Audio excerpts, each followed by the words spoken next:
Welcome on in, FG fam, to another episode of the Miami Marlins franchise here on MLB The Show 21, and we are getting down to the nitty-gritty here, getting close to that trade deadline at the end of the month, and there are some teams making some deals as Alex Manoah gets dealt. There's Luis RAZE getting dealt to the Twins, and some teams are making some big moves. We may need to get in on that soon, but we'll find out next episode if we're going to make any moves. But for now, we've got a 2-2 game against the New York Mets, and Juan Soto striking out in the bottom of the ninth. That was a good chance for us to maybe get the run on the board, but Taylor Rogers will come in to pitch here in this situation against these New York Mets going into extra innings. Top of the 10th, 2-2 game, freezing Nunez. The Mets' new star first baseman can't get it done there. And then here is a shot down the left field line. It will be fair off the wall, and that is going to score the leading run for the New York Mets right now, 3-2. Then Lindor going to take a walk. Their bases are bombed. Another walk here from Joey Gallo. That scores another run for the Mets. They take a 4-2 lead. Garrett Crochet going to come in, try to slam the door here in the top half of this 10th inning so that we may have a chance in the bottom of the 10th. There's a nice strikeout on the inside high fastball. And then with two away in this top of the 10th, a fly ball, very easy catch over at second base for Gleyber Torres. So we've got to get a few on the board here against Edwin Diaz, at least two to keep the game going. Mike Trout will strike out. We've got a runner over at third base. We're going to try to bring him in. Here is Gleyber Torres. This one is flailing into right field. It is caught, attempting to tag and score from third, and gunned down at the plate to end the game. Mets get a big win here on the road at South Beach Park. Lowe and Lindor happy about it. Player of the game is Joey Gallo. He had a 3-run shot in this ball game. Joseph Shaw ends up getting the win. For us, it was Javi Baez and might be Worthy who had the best games, but we lose the middle game of that set. We do end up taking the rubber game. Justice Sheffield is traded to the Phillies as well. Phillies making some moves here as they pick up some help in their pitching stable. Here we go into another close game, 6-5. We're on top of the bottom of the ninth. There's an out right there. Ivan Herrera comes up, and that gets by Gleyber Torres, maybe playing a little too far in the infield. That scores the tying run, and then Malik Smith with a single to center field. They have two on with just one away. Is Muller going to blow this? Jonathan Walton hits a fly ball out to center field. It is caught. That'll keep the runners where they are. But Nolan Arenado up with a base hit into center field. The throw to the plate is in time. That'll bring us into extra innings. Ben Guillen will strike out to end the top half of the 10th. Silva firing up this St. Louis crowd. Quinn Priester comes in and gets Soderstrom looking, but there's two on with one away. Now two away. Here's Baker, and this one on the ground, thrown onto first, and we're through 10 here in St. Louis. Spencer Torkelson goes down swinging. The throw on to first will confirm that, and we go to the bottom of the 11th. There's a beautiful strikeout of Malik Smith, and Del Villar gets us through the 11th inning. Dylan Floro coming in to pitch the 12th for the St. Louis Cardinals. He's had a decent season thus far. And Juan Soto launches one to right field. It is gone. An absolute moonball for Soto. 426 feet. He's hit 16 bombs already this season. And Juan Soto has been a great signing for the squad. Here's Jonathan Walton. He will go down swinging. 8-6 is the score. Nolan Arenado goes down as well. One out away from taking this win in St. Louis. A little bit later than we wanted to, But wait a minute, base hit right there. Opportunity for St. Louis to score. The throw to the plate is not in time. And they're just one down. Michael McHugh is entrusted here. He's been horrible against right-handed batters this year. Hopefully he can hold it down against Lane Thomas. He does with the slider away. And McHugh seals the deal on an 8-7 win in St. Louis for this Marlins team. Jared Trout's happy about it. The skip is happy, and Bobby Bradley is the player of the game. He had 2 solo shots in this game, went 4 for 6. Del Villar gets the win. Dylan Floro saddled with the loss. So, team still doing extremely well as another critical situation against the Cardinals. We skip on through that one. Big 4-2 win, and then another really close game here in the bottom of the 9th, 2 away. Garrett Crochet with an opportunity to shut it down. We'll go in and take a look. He'll be facing Tommy Edman at the plate, and that one is high. We had a ball there. Now looking, and this one is hit down the right field line. That one is fair. They're going to score the tying run already with 2 away here in the bottom of the 9th. Can Crochet get done with this? Arenado to deep center field. That one is caught, so we're through 9. We go to extras. Bobby Bradley with a runner on. This time, no heroics from Bobby, as instead he grounds into a double play. Soderstrom will strike out. Crochet gets through the 10th. So we go to the 11th inning. Colton Wong ends up pinch hitting for St. Louis in the bottom of the 11th, and Randy Dobnak gives up the base hit, trying to score the runner from second. The throw is not in time, and the Cardinals have walked it off. Soderstrom with the walk-off hit, and Tommy Edman, the player of the game, he was 2 for 4 with 2 doubles and a ribby. Dylan Floro this time gets the win. Max Meyer sustains an injury. He's going to be out for a few days, so we'll just keep him on the active roster. No DL time for him. And then we continue moving. Juan Soto going to be out for a few days as well, so he needs some rest. He'll be back relatively soon. Jose Leclerc gets dealt to the Athletics from the Rangers for a couple of younger players. Patrick Dwyer might end up being a good player for them. He needs some time to develop. We have a 6-0 lead on the Mets. That one ends up holding true. Big win for us there. Herman Marquez going to the Astros from the Rockies. Astros picking up a couple of prospects. Nick Solak to the Twins from the Rangers. They're doing a fire sale right now as we have a 7-6 lead in the 10th inning. Ryan Muller trying to close out the New York Mets. Another huge game here for us. This one, the throw on to first is in time. That'll be out number 1 here. And then Lindor with the chopper down the first baseline. There's out number 2. Tying run, though, 90 feet away. We got to watch out. 3-2 count. There's a walk of Joey Gallo, which, we're not that concerned. If you're going to walk anybody, it should be Gallo. Cyrus Telshaw comes in to pinch run. And there's the grounder, the throw on to first, easy out, and that one will do it. And an extra innings win for the Marlins at Citi Field, 7-6. Big time win there. Javi Baez, Gleyber Torres embracing over it. Charlie Aiken was actually the player of the game, an unlikely hero, 2 for 5 with a 2-run home run. Michael McHugh ends up getting the win. There you go, Mikey, doing pretty well so far this season. Max Meyer and Juan Soto coming back, and now we get into the All-Star break, which of course we'll get through the entire thing in this video. And Grant Levine is doing very well and is one of the NL futures. Or one of the AL futures now, as we have traded him away. Nick Pratto, though, is one of our NL futures and will likely be the guy that we player lock in this particular game.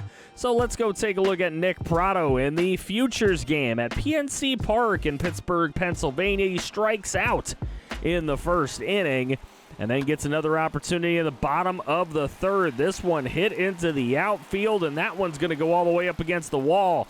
Big-time hit here for him, and he's going to slide into third with a triple and an RBI as well as the National League takes a 4-0 lead. Later on, it's 4-1, striking out in the bottom of the fifth to end the fifth inning.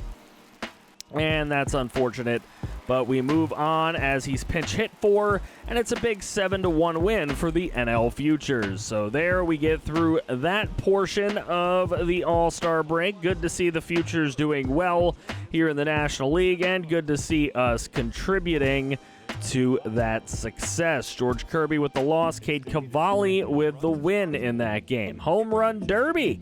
We had Mike Trout participate in this, but of course, I believe 3-time champion in this series thus far, Yordan Alvarez. It's either 2-time or 3-time champion at this point. Yordan Alvarez moves on, so does Bryce Harper and Christian Yelich.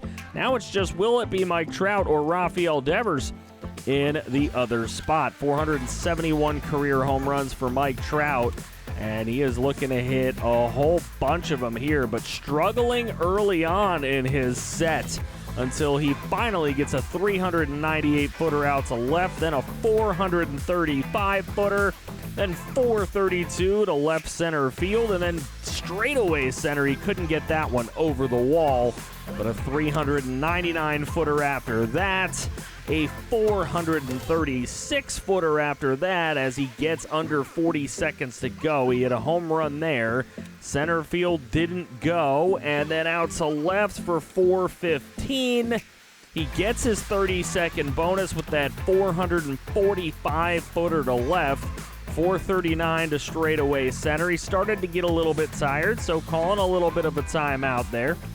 Moving back on in with 23 seconds to go as he digs into the box, trying to hit a few more. 440 feet, and then a 407-foot to end his set. A nice 11 home run day, but here's Devers with literally no time left getting the job done. 430 feet to get his 12th home run and advance to the next round.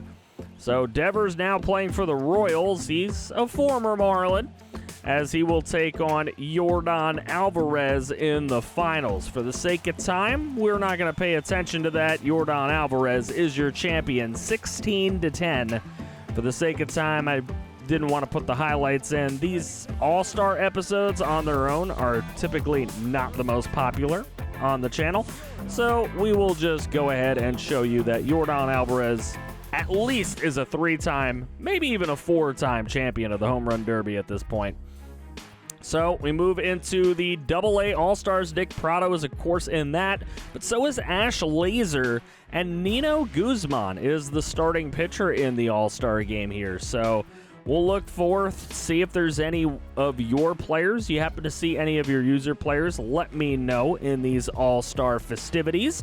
It's always fun to see where you guys are, but here at Globe Life Field, it's the AA All-Star game when we are player locking with Ash Laser here to see how he does.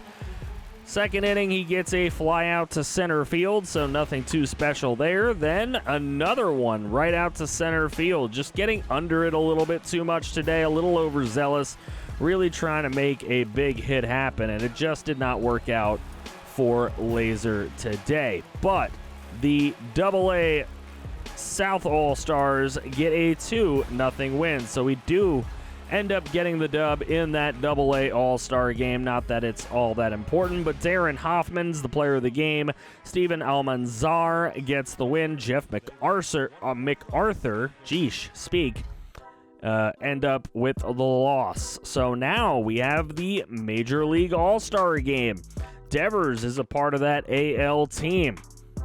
Kyle Tucker is as well. He's a potential trade target for this team in the future. Stay tuned. We'll see. He's been on the trade block. Juan Soto is making it. So is Mike Trout as starters for the National League. No real big surprise there, but we'll take a look and see how it goes here at PNC Park in Pittsburgh, Pennsylvania, even though it says All-Star Game Colorado. The 2025 Midsummer Classic. American League versus National League, and we're locking Juan Soto because, you know, he's the new guy.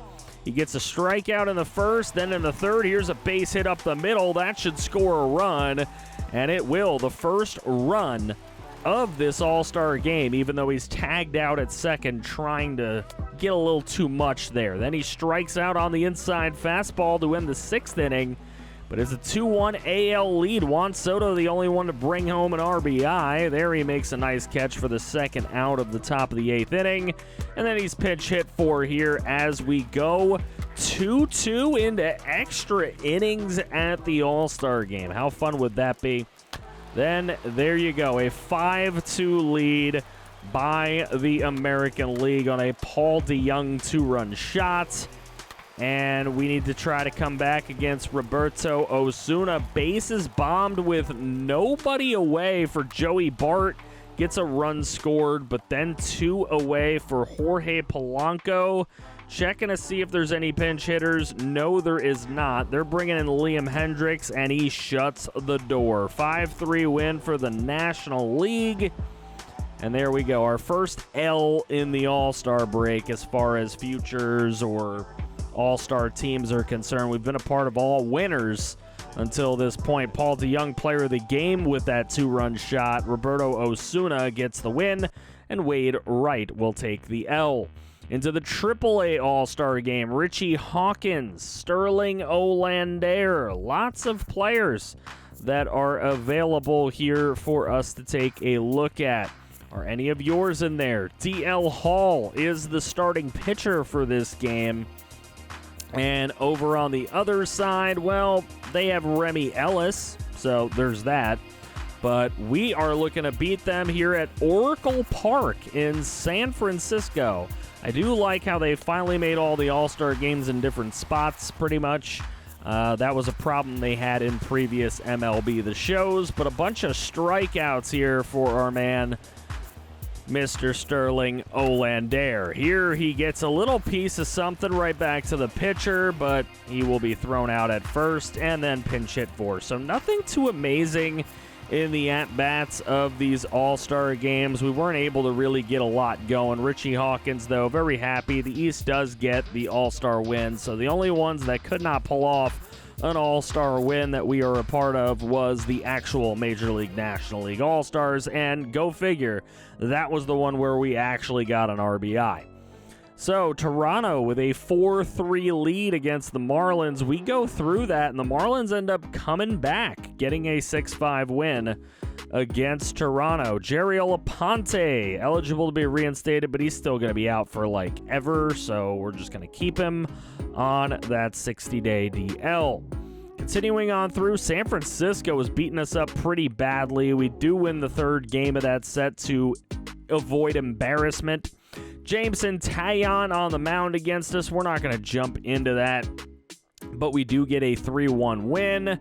We do not sweep the Nationals. In fact, this is an opportunity for them to split with us, and they do not. So we're able to come through with a 6-5 win in that one to take 3 out of 4. We beat the Phillies 7-1 in the first game of that set. And then Ken Giles on the mound against Mike Trout with 1 away in the top of the 9th. This is where we will take a look.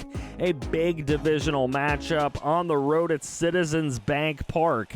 Mike Trout up at the plate, and Trout hits this one deep out to left field. This one is going back, and it is out of here. A homer for Mike Trout, 387. And a big 29th home run of the year it is for Mikey Trout. So there you go, MVP chance. Well, maybe not at Citizens Bank. 2 home runs and a double for Trout in the ball game. And Garrett Crochet ends up getting the win. So a big win for the Marlins. They're in a tight one. Opportunity to take a sweep against the Phillies after a 5-1 win there. It is, though, the trade deadline, so we cannot go any further. We will start the next episode with the trade deadline. Let's see how these guys are doing. Bobby Bradley with 21 bombs, 13 for Gleyber Torres, a bit of a down year for him. 21 for Soto, he's batting .332. 29 for Mike Trout, batting .291. 27 for Javi Baez. 12 for Tyler Stevenson. If we look at the pitchers, Severino, in the threes. Luzardo in the threes. Meyer always with a good ERA for us. He's at 2.28 this season. Jonathan Hernandez has been one of our best relievers, as Taylor Rogers has as well, but he has not had the volume. Sterling Olander's batting .322 in AAA with 13 homers. Richie Hawkins is batting .294 with 11 home runs in AAA. There are some guys really raking down there with the jumbo shrimp. As far as pitchers are concerned, look at DL Hall, 19-3 with a .394 ERA. Not the greatest ERA to have, but 19-3 is still impressive. I don't care. I know wins don't really matter all that much as a pitcher, but man, it's kind of funny to see that 19-3. Ash Lasers batting over .300 with 8 homers in Double-A, so he's having a fairly impressive season as well. No wonder he was an all-star player. Looking at the pitching, Nino Guzman is 8-3 with a .282 ERA. We've got some bright spots. Or there's Nino Guzman, 6-1 with a .167 ERA. I don't know what I was looking at. There must be 2 Guzmans. Either that or I'm just blind. Let me know in the comments. I'm sure you guys will roast me. It happens all the time. Anyways, Mets have a 7-game lead on our Marlins, despite us winning 66 games to this point in the season. So that would lead the National League Central by about 3 games. It would lead the West by about 3 games over the Dodgers. We do lead the wild card by like 12 games over the Braves for the first spot. Braves lead the Phillies by a spot, the Diamondbacks by 1.5. We would hold a 9-game lead over the Yankees. We would hold an 8-game lead over the Indians, and we would hold a 9-game lead over the Astros if we were playing in the American League, but we're not, so we do not. In the AAA squad, Jumbo Shrimp holding a 4-game lead down there, and the Blue Wahoos at 13-1 right now. Despite the Shuckers winning the first half, they are 5-9 right now in the second half, and wow, unbelievable, 13-1, just an incredible start to the second half of the season there for our Double-A squad. You love to see it. Let me know in the comments section below, what do you think this team is going to finish at? Give me a record prediction. Give me a prediction for the minor league squads. Do you think that they can actually get it done this year? Maybe bring home a title.